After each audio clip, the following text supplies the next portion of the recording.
Hello friends, मेरा नाम हिमांशु कुमार है और मेरा selection UP PSC government inter college lecturer के पद पर हुआ है, जिसमें मैंने 14th रैंक सिक्योर की है। सबसे पहले मैं इकोनॉमिक्स प्रिपरेशन का धन्यवाद करना चाहता हूं कि इस वीडियो के माध्यम से मैं अपनी एग्ज़ाम की स्ट्रेटजी आप सबके साथ शेयर करने वाला हूं। इस वीडियो के 2 पार्ट होने वाले हैं। पार्ट 1 में मैं यूपीएससी एसएसबी पीजीटी एग्ज़ाम के बारे में बात करूंगा और पार्ट 2 में मैं UP PSC government inter college lecturer के एग्ज़ाम के बारे में बात करने वाला हूँ। मेरा बैकग्राउंड रहा है, मैं लखनऊ से हूँ और ग्रेजुएशन में मैंने बीकॉम किया है। Post graduation economics university of Lucknow से है। माध्यम मेरा इंग्लिश मीडियम रहा है। किसी भी एग्ज़ाम की तैयारी उसके सिलेबस के आधार पर होती है। तो सबसे पहले तो आप उस सिलेबस को लिख लीजिए अपने कॉपी या नोट्स में या बुक में, या प्रिंट करवा लीजिए और चिपका लीजिए। और समय समय पे मैं उस सिलेबस को देखता रहता था ताकि सारी चीज़ें मेरे दिमाग में रहें कि ये चीज़ें मुझे करनी है इस एग्ज़ाम के दौरान। बुक लिस्ट में मैंने अलग से बुक कोई नहीं ख़रीदी थी। कुछ बुक्स मेरे पास पहले से थी और कुछ बुक्स मैंने अपने दोस्तों से मांग ली थी। माइक्रो इकोनॉमिक्स में मैंने एम एल झिंगन पढ़ी थी, macro economics H L Ahuja, money and banking and public finance की मेरे पास एम एल झिंगन थी और इंटरनेशनल इकोनॉमिक्स में डोमिनिक सैल्वाटोर बेस्ट बुक है। कुछ ट्रिकी क्वेश्चंस आते हैं ट्रेड थ्योरी से बर्टिलोलिन, मॉडर्न थ्योरी, अपॉर्चुनिटी कॉस्ट, उसके लिए आप इधर उधर भटकने के बजाय डायरेक्ट डोमिनिक सैल्वाटोर पढ़ें और डायरेक्ट वहाँ से आपका सारा क्वेश्चन कवर हो जाएगा। स्टैट्स के लिए मैंने अरिहंत पीजीटी की बुक पढ़ी थी। इंडियन इकोनॉमी के लिए मेरे पास रमेश सिंह थी, वो पढ़ी थी, टाटा मैग्रो-हिल की। और ग्रोथ एंड डेवलपमेंट इकोनॉमिक्स के लिए मेरे पास मेरे कॉलेज के एमए के नोट्स थे, वहाँ से पढ़ा था। बुक्स यहाँ पे बहुत इंपॉर्टेंट हो जाती हैं। एक बार आपकी ब्रॉडर अंडरस्टैंडिंग हो जाए ये बुक्स पढ़कर, उसके बाद ये बुक्स आप किनारे रख दीजिए, क्योंकि इतनी बल्कि बुक्स हैं, एग्ज़ाम जैसे जैसे करीब आएगा वैसे वैसे इन बुक्स को पढ़ना बहुत ही कठिन काम हो जाएगा। इसलिए पढ़ने के बाद इन बुक्स के आप शॉर्ट नोट्स भी बना लीजिए, नोट्स बना लीजिए, समरी लिख लीजिए अपने हिसाब से, जिसको आप ऐन वक्त पर एग्ज़ाम आने आने तक उसको आप रिवाइज़ करेंगे। इन बुक्स को पढ़ने के बाद आप क्वेश्चन प्रैक्टिस करना शुरू कर दीजिए। क्वेश्चन प्रैक्टिस करने के लिए आपको टेलीग्राम पे और अलग अलग वेबसाइट पे, कोचिंग की वेबसाइट पे आपको क्विज़ेज़ मिल जाएंगी, पीडीएफ मिल जाएंगे, वहाँ से आप प्रैक्टिस करिए। टेलीग्राम में भी क्विज़ होती है, वहाँ से आप प्रैक्टिस करिए। और जब आप प्रैक्टिस करेंगे तो आप देखेंगे कुछ क्वेश्चन आप नहीं कर पा रहे हैं या गलत कर रहे हैं। तो जब आप गलत कर रहे हैं तो उसको आप फिर से आप अपने बुक्स खोलिए उस समय और बुक से उस टॉपिक्स को क्लियर करिए। और या फिर आप अपने दोस्तों से डायरेक्ट मदद लीजिए, उनसे पूछिए, वो आपको बताएंगे।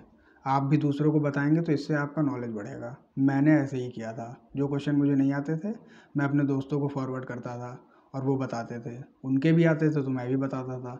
और कुछ चीज़ें जैसे क्लियर नहीं होती थी उनको फिर से दोबारा से बुक खोल के पढ़ते थे। बुक्स के बाद क्वेश्चंस हो गए, क्वेश्चंस के बाद अब बात आती है रिवीजन की। जब आपने बुक्स पढ़े थे और उसका शॉर्ट नोट्स बनाया था तो आप उन नोट्स को रिवाइज़ करते रहिए। ऐन मौके पर आप कम से कम उन नोट्स को 3 बार कम से कम रिवाइज़ करिए। 20 से 25 दिन, आखिरी के 20 से 25 दिन में मैंने ऐसे ही किया था। जब आप इतना ज़्यादा रिवाइज़ कर लेते हैं तो आपसे एग्ज़ामिनेशन हॉल में कोई भी सिली मिस्टेक नहीं होगी, कोई भी आता हुआ क्वेश्चन आप गलत नहीं करेंगे। क्योंकि पीजीटी एक ऐसा एग्ज़ाम है जहाँ पर कोई नेगेटिव मार्किंग नहीं है। और अगर आप सिंपल क्वेश्चन, मीडियम क्वेश्चन अगर आप गलत करते हैं तो बाकियों से आप पीछे हो सकते हैं। इसलिए यहाँ पे सिली मिस्टेक की कोई भी गुंजाइश नहीं होनी चाहिए। और एक बार जब आप प्रीलिम्स इसका क्वालिफाई कर लेते हैं तो आप इंटरव्यू स्टेज में आ जाते हैं। इंटरव्यू स्टेज के लिए कोई अलग से प्रिपरेशन नहीं करनी है। आप अपने दोस्तों से बात करिए, ग्रुप बनाइए, उसमें आप क्वेश्चन पूछिए, वो आपसे पूछेंगे। और इंटरव्यू में क्योंकि आपको कोई कहानी नहीं बुझानी है तो आपका जो आंसर है वो बहुत ही टू द पॉइंट होना चाहिए। 2-3 लाइन में आपका आंसर होना चाहिए।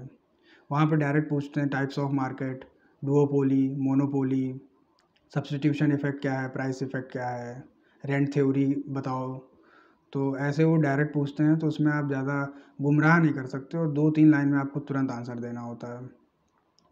और दूसरा, आप थोड़ा टीचिंग करके जाइए, क्योंकि कई बार इंटरव्यू में वो आपसे टीचिंग करवा लेते हैं बोर्ड पर खड़े करवा कर। उसके लिए आप अपने घर में मिरर प्रैक्टिस खड़े होकर पढ़ा कर जाइए। 2-3 बार आप घर में कर लेंगे, उससे आपको अच्छा खासा कॉन्फिडेंस आ जाएगा। आप आई कांटेक्ट रखिए, बस बेसिक से यही सब चीज़ें हैं, इंटरव्यू आपका अच्छा हो जाएगा। तो ये सब मैंने फॉलो किया था अपने पीजीटी एग्ज़ाम में। अनफॉर्चुनेटली मेरा इस एग्ज़ाम में सिलेक्शन नहीं हो पाया था, 3 नंबर से नहीं हो पाया था। अब आते हैं UPPSC government inter college lecturer exam पे। इस एग्ज़ाम के 2 स्टेज हैं, प्री है, मेंस है। प्री के नंबर मेरिट में नहीं जुड़ते हैं, सिर्फ मेंस के नंबर मेरिट में जुड़ेंगे और उसी के बेसिस पर आपका सिलेक्शन होगा। Prelims is of only qualifying nature. Pre में सेक्शन ए है, सेक्शन बी है। सबसे पहले तो इस एग्ज़ाम की एक मिथ्या को मैं ख़त्म कर दूं, जो मिथ है एक यहाँ पर कि इस एग्ज़ाम को वही क्वालिफाई कर सकते हैं जिन्होंने यूपीपीएससी के मेंस लिख रखे हैं या यूपीएससी के मेंस लिख रखे हैं। ऐसा कुछ भी नहीं है। यदि आपकी सब्जेक्ट पर अच्छी पकड़ है और आप थोड़ा बहुत लिख के प्रैक्टिस कर सकते हैं तो आप इस एग्ज़ाम को बिल्कुल क्रैक कर सकते हैं। मैंने और मेरे साथियों ने कोई भी मेंस नहीं लिखा था अभी तक। ये पहला हमारा लिखने का कोई एग्ज़ाम था और इसमें हम लोगों ने सिलेक्शन पाया है। तो इस जैसा मैं कह रहा था, प्रीलिम्स के 2 सेक्शन हैं, section A and section B. Section A GS है आपका 40 क्वेश्चंस और सेक्शन बी आपका सब्जेक्ट है 80 क्वेश्चंस। आयोग के एग्ज़ाम में नेगेटिव मार्किंग 1/3 होती है। अगर आपने, सबसे पहले मैं सब्जेक्ट की बात कर लूँ, अगर आपने पीजीटी एग्ज़ाम में अच्छे से पढ़ाई की थी, ईमानदारी से पढ़ाई की थी, तो यहाँ पर 80 क्वेश्चंस में आपको कोई भी परेशानी नहीं होने वाली है और आप 60 अबव स्कोर आराम से कर सकते हैं। 60 एंड 65 अबव स्कोर अगर आप कर लेते हैं तो बहुत अच्छा स्कोर है, क्योंकि यहाँ पर नेगेटिव मार्किंग है, सब आप नहीं कर सकते यहाँ वैसे भी। इस एग्ज़ाम के दौरान आप नेगेटिव मार्किंग बिल्कुल अवॉइड करनी है। इसके बाद मैं जीएस की बात कर लूँ, ये 40 क्वेश्चन जीएस के लिए 11 पार्ट्स आयोग ने सिलेबस में रखे हैं। सेम ऐसा ही यूपीएचईएससी हायर एजुकेशनल सर्विसेज कमीशन में असिस्टेंट प्रोफेसर के एग्ज़ाम में भी 30 क्वेश्चन जीएस के और 70 सब्जेक्ट के आते हैं और उस 30 में भी सब कुछ आता है। आयोग ने यहाँ पर 11 चीज़ें दे रखी हैं 40 क्वेश्चन के लिए बस। यानी उन्होंने ecology, environment, economy, polity, geography और हिस्ट्री, आपका mathematics, science, current, UP special, ये सारी चीज़ें दे रखी हैं। इतना सब कुछ कैसे तैयार किया जाए, ये सब तैयार करने के लिए आप, तो अगर आपने पहले से कोई पढ़ाई कर रखी है जीएस की तो आप उसको फॉलो करिए, वो आप अच्छे से फिर से दोबारा से पूरा रिवाइज़ करिए और क्वेश्चन प्रैक्टिस करिए। और जिसने कभी कुछ भी नहीं पढ़ रखा है जीएस, वो कैसे 40 क्वेश्चन की तैयारी करे, उसके लिए वो 2 तरीके हैं। एक तो वो लूसेंट या अरिहंत ले ले जीएस की, उसको पढ़े। और यहाँ पे मैं अरिहंत सजेस्ट करूँगा क्योंकि मेरे पास अरिहंत थी, मैं अरिहंत से पढ़ा था पहले से। लूसेंट के मुकाबले वो इजी बुक है थोड़ा पढ़ना उसको। और दूसरा तरीका ये है कि आप कोचिंग इंस्टीट्यूट्स के समरी नोट्स ले लीजिए जो ऑनलाइन फ्री में अवेलेबल हैं। जैसे इकोलॉजी का 30-40 पेजेस का मिल जाएगा, हिस्ट्री का आपको 100 पेजेस का मिल जाएगा, पॉलिटी का 100 पेजेस का मिल जाएगा, तो आप वहाँ से पढ़ लीजिए। वो मतलब एक तरह से इतना सारा वास्ट सिलेबस को कवर करना तो आपको थोड़ा इजीली हो जाएगा वो। और प्रीवियस ईयर आप क्वेश्चन लगा लीजिए, प्रीवियस ईयर क्वेश्चन लगा लीजिए। टेस्ट के प्रैक्टिस करिए, टेस्ट सीरीज़ ले लीजिए, एक से ज़्यादा ले लीजिए ताकि वैरायटी ऑफ क्वेश्चन मिले आपको। इकोनॉमिक सब्जेक्ट के लिए भी बोल रहा हूँ एक से ज़्यादा, क्योंकि उससे क्या होता है आपको अपना लेवल पता चल जाता है। जैसे जीएस की बात कर लें, जब आप टेस्ट दे रखे होंगे तो आपको पता होगा कि आप 25 अटैम्प्ट सही कर पा रहे हैं या 15 कर पा रहे हैं या 10 कर पा रहे हैं। अगर आप 25 अटैम्प्ट कर रहे हैं तो आप एग्ज़ामिनेशन हॉल में भी 25, 27, 8 तक ही अटैम्प्ट करिए, क्योंकि मोर और लेस एग्ज़ाम इसका कठिन ही आता है, इजी तो बिल्कुल भी नहीं आता है, मीडियोकर भी नहीं आता है। और जैसे आपका लेवल अगर 15-16 क्वेश्चन तक है तो आप 15-16 एग्ज़ामिनेशन हॉल में भी ज़्यादा नहीं करेंगे, क्योंकि आपको हर हालत में नेगेटिव मार्क्स को अवॉइड करना है।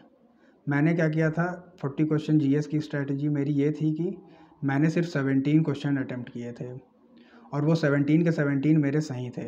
एक भी नेगेटिव मार्क्स मैंने अपने पास नहीं रखा, सबको अवॉइड कर दिया। इस तरह से आप अगर फॉलो करेंगे तो आपका प्रीलिम्स क्वालिफाई हो जाएगा।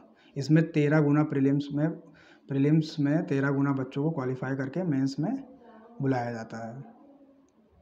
अब मेंस की बारी में ये है कि मेंस में 2 पेपर हैं, एक आपका हिंदी पेपर है और एक आपका सब्जेक्ट पेपर है। अभी तक आपने जो कुछ भी पढ़ रखा है सब्जेक्ट में, वो सब आपके बिल्कुल भी काम नहीं आने वाला है, वो सब आपके बस दिमाग में है। अब बारी ये आई कि आपको वो सब दिमाग से आपको अपनी पेन के द्वारा अपनी कॉपी में उतारना है। तो सबसे पहले मैं हिंदी की बात कर लेता हूँ। हिंदी में 2 पार्ट हैं, 100 नंबर का पेपर है, पार्ट 1 एंड पार्ट 2। पार्ट 2 निबंध है और पार्ट 1 में आपकी जनरल हिंदी है। इस जनरल हिंदी में भी आयोग ने 17 चीज़ें डाल रखी हैं। मुहावरे, लोकोक्तियाँ, अनेकार्थी, देशज विदेशज, विलोम, पर्यायवाची, विशेषण और अनेक चीज़ें इन्होंने डाल रखी हैं। उन अलग अलग चीज़ों को पढ़ने के लिए आप यूथ पब्लिकेशन की बुक लीजिए। मेरे पास वही थी, मैंने वही फॉलो की थी। और एग्ज़ाम से पहले घटना चक्र बुक आती है, उसमें थ्योरी मिलेगा आपको। यूथ पब्लिकेशन में यूपी के अभी तक जितने भी एग्ज़ाम हुए हैं हिंदी के, वो आपको मिल जाएगा प्रीवियस ईयर। उससे आपको आइडिया हो जाएगा कि कैसा क्वेश्चन आता है। वहाँ पे आप अगर सिर्फ आयोग के एग्ज़ाम्स को ही फॉलो कर लेंगे तो भी मोर देन सफिशिएंट है वो। और टेस्ट सीरीज़ आप प्रैक्टिस करते रहिए। टेलीग्राम में प्रैक्टिस करिए फ्री, कहीं भी कुछ भी मिल जाए उसको प्रैक्टिस करिए। बचे हुए 50 क्वेश्चंस जो ऐसे हैं वहाँ आप अच्छा स्कोर कर सकते हैं। वहाँ अच्छा स्कोर करके इधर नॉर्मल स्कोर करके आप हिंदी को एकदम अच्छा बना सकते हैं अपना। जो हिंदी बैकग्राउंड के नहीं हैं उनके लिए भी, और जो हिंदी बैकग्राउंड के हैं जिन्हें हिंदी पढ़ रखी है 12th तक, तो उनके लिए तो काम आसान है। जिन्होंने हिंदी 10th तक पढ़ रखी है वो भी इसको अच्छा कर सकते हैं। बस आप निबंध बहुत अच्छा करना होगा आपको। निबंध में आपको वही टॉपिक पढ़ने हैं जो आप जिसमें कंफर्टेबल हैं। निबंध में सबसे पहले आप, क्योंकि मैं इकोनॉमिक्स सब्जेक्ट की बात कर रहा हूँ, तो सबसे पहले आप इकोनॉमिक्स को उठाएंगे। मैंने सबसे पहले इकोनॉमिक्स ही प्रिपेयर किया था। उसमें आर्थिक जगत, कृषि कानून, फार्म लॉज, अनएम्प्लॉयमेंट, बेरोजगारी की समस्या, गरीबी की समस्या, ये सारे टॉपिक्स मैंने एसए में कवर किए थे। एक तो आपको अपना सब्जेक्ट ज़रूर रखना है एसए में, डायमेंशन, क्योंकि उसमें आपकी एक्सेप्शनल नॉलेज है। उसके बाद आपको करंट का एसे तैयार करना है। जैसे मेरे समय में मैंने तैयार किया था कोविड महामारी, आज़ादी का अमृत महोत्सव ऐसे आया था एग्ज़ाम में। COP26 तैयार किया था, नरेंद्र मोदी प्रधानमंत्री गए थे बाहर। करंट के इश्यूज़ को आपको तैयार करना है, तो आपका एसे उसी में से कुछ ना कुछ ज़रूर फंस जाएगा, क्योंकि उन्होंने डायमेंशन दे रखे हैं। इसी 6 डायमेंशन में उनके एसे आने होते हैं। लिटरेचर है, आर्थिक जगत है, व्यापार और ये सब, और आपका इन्वायरमेंट है, फिर समाज है, ये सारी चीज़ें हैं। इस तरह से आप हिंदी कर लेंगे। हिंदी अब यहाँ मेंस में तो एक नियम है, आप नियम फॉलो करिए कि बस आपको लिखना है, लिखना है, लिखना है, लिखना है। इसके बाद आप सब्जेक्ट की बात करते हैं। सब्जेक्ट की यहाँ पे आपकी पूरी स्ट्रेटजी एकदम अलग होने वाली है। सब्जेक्ट में यहाँ पे सेक्शन A, B, C दे रखे हैं, और आयोग ने वर्ड लिमिट्स को स्पेसिफाई कर दिया है। वेरी शॉर्ट के लिए उन्होंने 50 वर्ड्स लिमिट दी है, और मीडियम के लिए उन्होंने 150 वर्ड्स को लिमिट में रखा है क्वेश्चन को, और लॉन्ग के लिए 250 वर्ड्स लिमिट दी है। तो आप जब नोट मेकिंग करेंगे, क्योंकि मेंस के लिए आपको अपना सारा नोट सिलेबस के अनुसार ही प्रिपेयर करना है, और वर्ड लिमिट में आपको अपने नोट्स लिखने हैं। और बहुत आपको यहाँ पे नोट्स मेकिंग के दौरान आपको बहुत ही ज़्यादा क्लेवर होना पड़ेगा, क्योंकि आप वर्ड लिमिट एक्सीड करते हैं तो वो गड़बड़ हो जाएगा। तो यहाँ जैसे मेरे दोस्त की एक स्ट्रेटजी ये थी कि जैसे शॉर्ट्स की बात कर लें तो 50 वर्ड्स के शॉर्ट्स हैं, तो उसने 100 शॉर्ट्स तैयार कर लिए थे 50 वर्ड्स के। और मैंने क्या किया था कि मैंने शॉर्ट्स अलग से तैयार नहीं किए थे, मैंने मीडियम और मीडियम से ज़्यादा के टॉपिक्स को लिखा था अपने नोट्स में, और उन्हीं को जैसे लॉन्ग में लिखता उन्हीं को मीडियम में, और शॉर्ट्स आता तो उसको कट डाउन करके वर्ड लिमिट 50 कर लेता। क्योंकि आप देख लीजिए यहाँ 50 वर्ड्स वर्ड लिमिट है, और 10 मार्क्स का एक क्वेश्चन है। तो 50 वर्ड्स यानी कि आप 5-6 लाइन ही लिख देते हैं तो आपके 50 वर्ड्स हो जाते हैं। उसमें आपका डायग्राम जाएगा, चार्ट जाएगा, हर क्वेश्चन में मैक्सिमम जहाँ जहाँ आपका बन सकता है वो आप ले के चलेंगे। अपनी नोट मेकिंग के दौरान इन चीज़ों का आप बिल्कुल ध्यान रखेंगे। तो मैंने जो पीजीटी में नोट्स बनाए थे वो नोट्स तो मेरे काम आए ही। उसके बाद भी मैंने और नोट्स तैयार किए थे या और नोट्स लिए थे, वो मैं आपको बता देता हूँ। गौरव अग्रवाल सर हैं, 2013 बैच के IAS हैं। उनका ऑप्शनल इकोनॉमिक्स था। उन्होंने अपने सारे नोट्स ऑनलाइन डाल रखे हैं। उन नोट्स को मैं लिया था, उनके नोट्स मैंने प्रिंट किए थे। मैं नोट्स दिखा देता हूँ आपको। ये माइक्रो इकोनॉमिक्स के नोट्स हैं, और इसमें जैसे कि प्रोडक्शन फंक्शन मैंने इसमें से कर लिया था। AC कर्व है, एवरेज कॉस्ट का सारा कैसे कैसे, वायू shape long AC curve, economics of scale, diseconomics of scale, ऐसे इन चीज़ों को तैयार किया था। इकोनॉमिक्स पूरा आपका साइंस बेस्ड है, तो कोई भी आपका ऐसे जैसे बिना लॉजिक के नहीं जाएगा। हर चीज़ के पीछे डायग्राम है तो डायग्राम जाएगा उसमें आपका। उसके बाद सबसे ज़्यादा जो हेल्पफुल था मेरे लिए वो इंडियन इकॉनमी थी इनके नोट्स की। और अगर आप जो एग्ज़ाम हुआ था UPPSC का, GIC का, उसको आप अगर क्वेश्चन पेपर देखेंगे तो उसमें इंडियन इकॉनमी बहुत हावी थी। उसके शॉर्ट्स में ही 10 में से 6 शॉर्ट्स तो इंडियन इकॉनमी के ही थे। और बहुत ही ज़्यादा जनरलाइज क्वेश्चन थे, जैसे आप ये तैयार भी नहीं करेंगे फिर भी आपको ये क्वेश्चन देखने को मिलेगा। जैसे rurban mission, importance of water efficiency in India, financial inclusion का क्वेश्चन था। तो ये सब बेसिक क्वेश्चन आपको जनरल क्वेश्चंस हैं जो आपको ब्रॉडर अंडरस्टैंडिंग के दौरान ही आएगा। इंडियन इकोनॉमी में जैसे मैंने सर के नोट से कैसे तैयार किया था, यहाँ पे सारे मार्कर लगे हुए हैं। एलपीजी तैयार किया, पॉवर्टी तैयार किया सर के नोट से, नेशनल फूड सिक्योरिटी एक्ट तैयार किया, एमएसएमई है, नरेगा है, ऐसे ही कई चीज़ें, एग्रीकल्चर है और ग्रीन रेवोल्यूशन है। ये सारी चीज़ें मैंने सर के नोट से पढ़ी थी और काफ़ी हेल्पफुल हुआ मेरा।